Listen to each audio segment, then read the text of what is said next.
محاولة في وسط الملعب. كاماتشو ينقل له كرة داخل منطقة ركلة جزاء، ركلة جزاء يحتسبها عبد الرحمن العمري.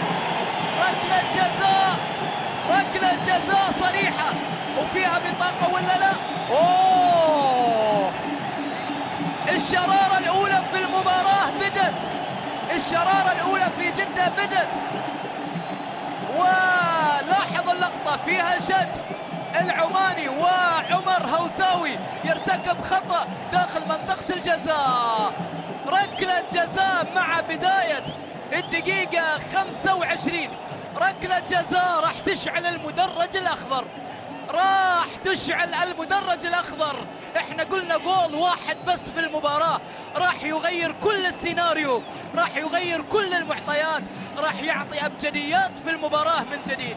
ركلة الجزاء فيكتور سيموس الهداف في الموسم الماضي اللي مسجل 16 هدف، ثاني هدافين الدوري على فكرة البرازيلي فيكتور سيموس.